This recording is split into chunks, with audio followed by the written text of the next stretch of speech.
Asking the right questions and, more importantly, having the answers to those questions is the key to success. In fact, it is the difference between success and failure. Well, I've identified 8 different questions that every young player and every parent needs to ask.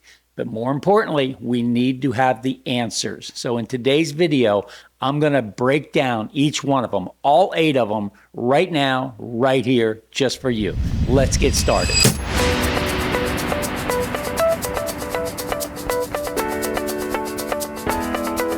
And now, the most trusted name in all of youth sports, here's Coach Mark. Hey there, it's Coach Mark. Happy to be here with you today. Thank you for being here.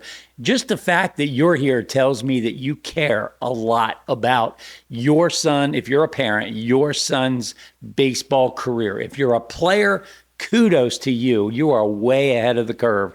Just being here, listening to me talk about things that I think are really, really important. Well, in today's video, I don't know if it can get much more important than this. I'm going to break down for you 8 questions that we need to be asking, and more importantly, 8 answers. We need to have the answers. Now, I do want to tell you this. This subject is so huge that I'm actually starting a training series free to you. Hopefully you're a subscriber. Hit that subscribe button, please. This is great content. That's your way of saying thank you to me.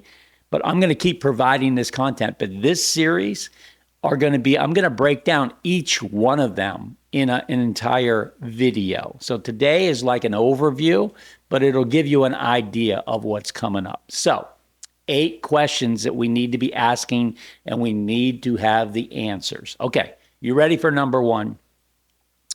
What are you doing almost on a daily basis to improve your athleticism? What are you doing to improve your strength? What are you doing to improve your flexibility, your balance, your explosiveness? Yes, I'm talking about your athleticism. Understand something. The guys that are getting to play at the next level are elite level athletes. They have worked on their athleticism. Now, some people it comes easier and some people it's a little more challenging.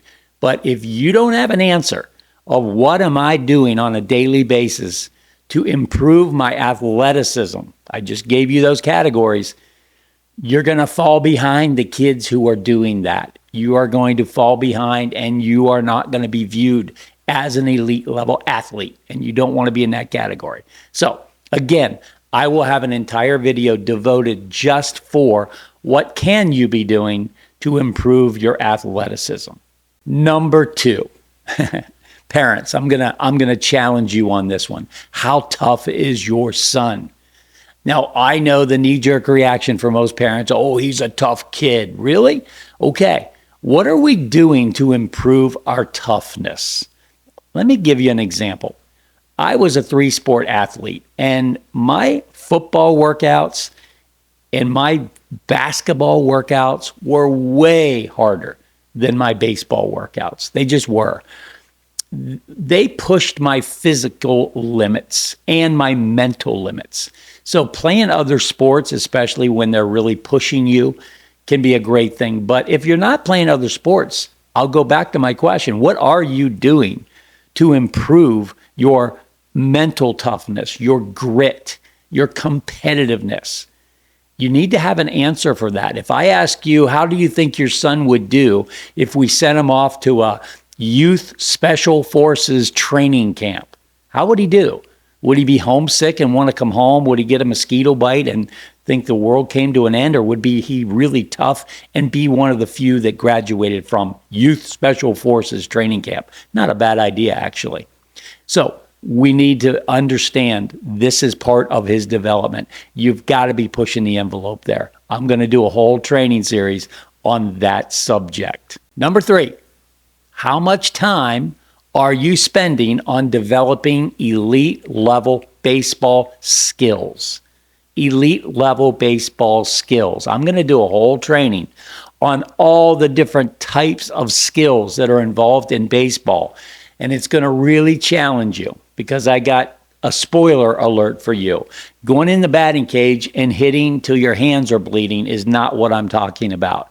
Okay, the hit tool is a skill, but that's not really how guys are becoming elite level hitters. Okay, it's not about quantity. It's not about hours in the cage. And that's just one tool. So there are many, many, many skills that we need to be talking about, and you need to have an answer. What are you doing to become an elite level, skillful player? There's an answer to that. I hope you have it. I'm going to do a whole training on that subject. Number 4, what are you doing with regard to sleeping and nutrition? I don't care that you're 10 years old. We need to be developing really good nutritional habits and sleep habits, not just to be an elite level athlete, to be healthy. How much do you know about nutrition? How many grams of protein should a young athlete have? How many hours of sleep should a young athlete have? You need to know the answers to these questions, and you got to have the answer. What am I doing about it? If you're stuffing your face with Twinkies and pizza and wings and drinking soda and Red Bull, I promise you, there are kids that are not doing that are going to blow by you. And I'm not trying to be a jerk about this. I'm trying to wake some people up. Nutrition and sleep is a big deal for an elite level athlete's preparation. Number 5, really interesting one, because I was doing a Zoom last night and I was talking about the 5 tools of baseball with a player. In this case, he did not know what the 5 tools of baseball are. So if you're watching, and if your son's with you, or maybe if you're a parent watching this, ask him if he knows what the 5 tools of baseball are.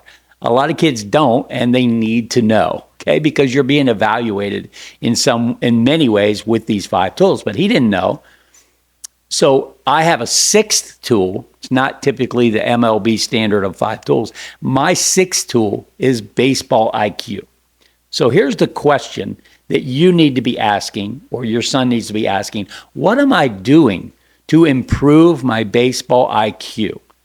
Now, the reason I bring that story up about the kid I was working with last night, I said, what's your worst tool? And he said, baseball IQ. A pretty honest answer and a really important answer.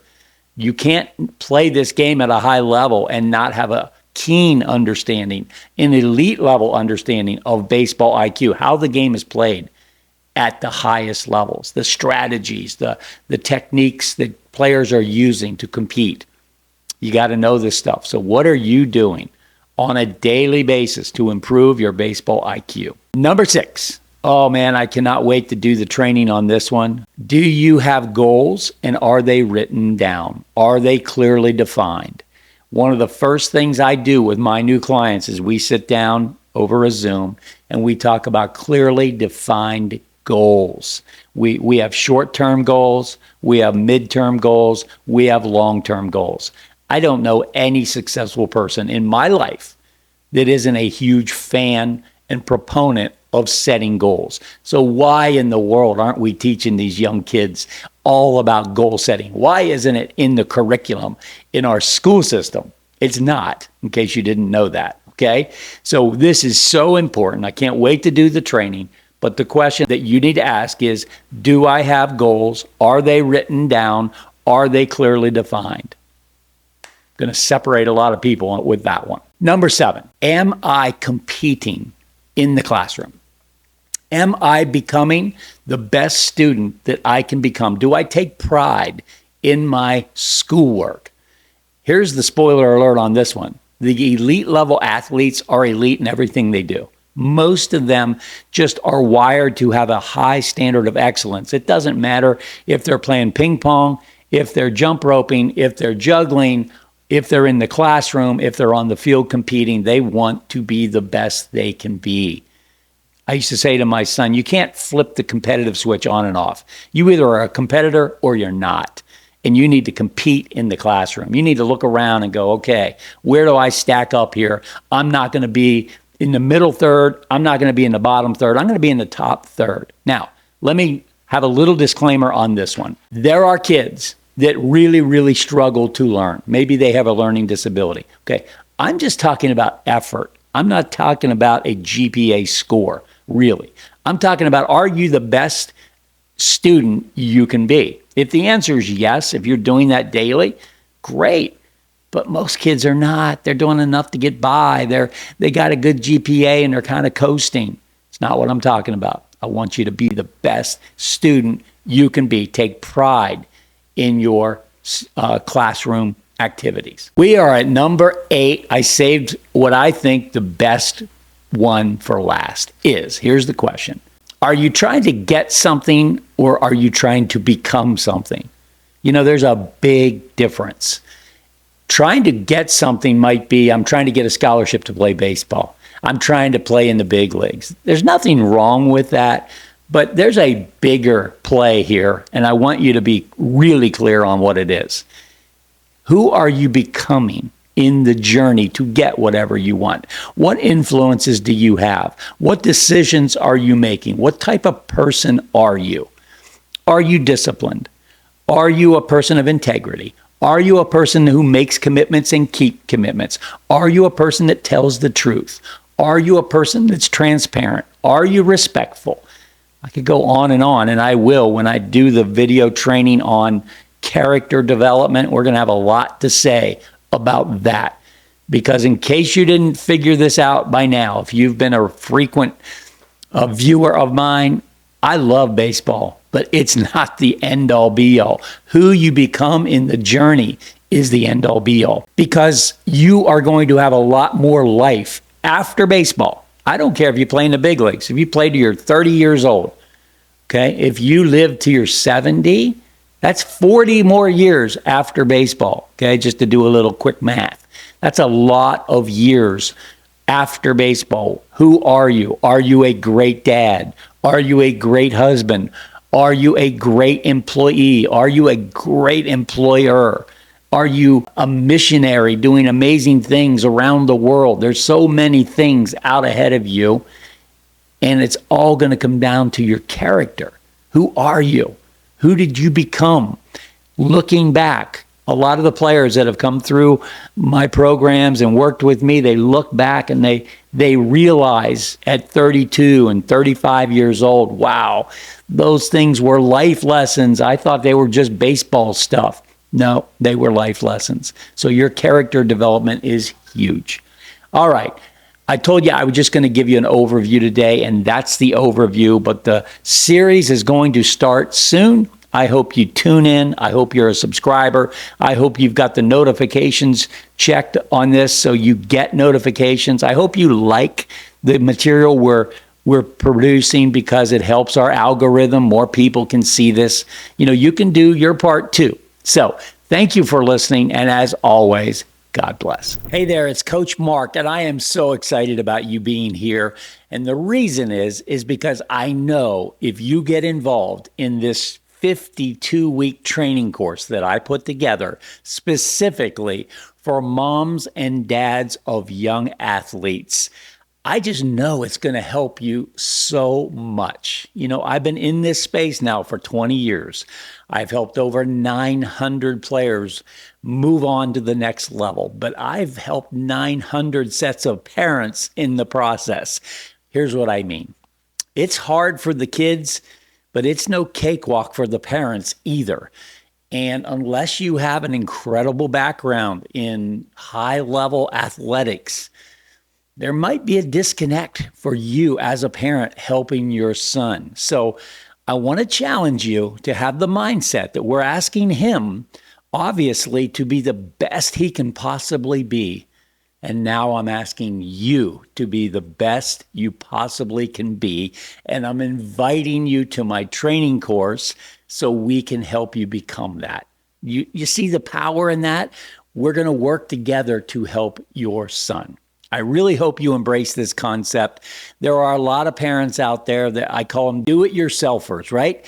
They're just winging it. They really don't know what they're doing, and they're not helping their son to the best of their ability. So let me explain this very briefly, what we're doing. I put together a 52-week training course. I'm going to meet with you live every Sunday night. Now, don't let that scare you.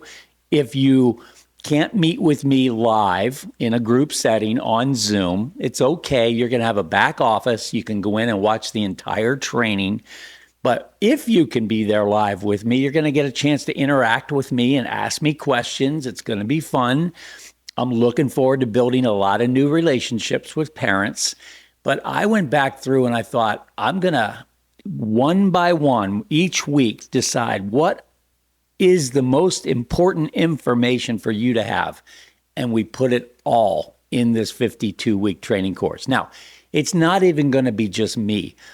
I've got so many great guest speakers lined up for this. I'm going to be introducing you to my network, my village of people over 20 years, people who are experts in various fields, and you're going to get to meet them all. So I just can't think of a better thing for a parent to do than to invest in themselves.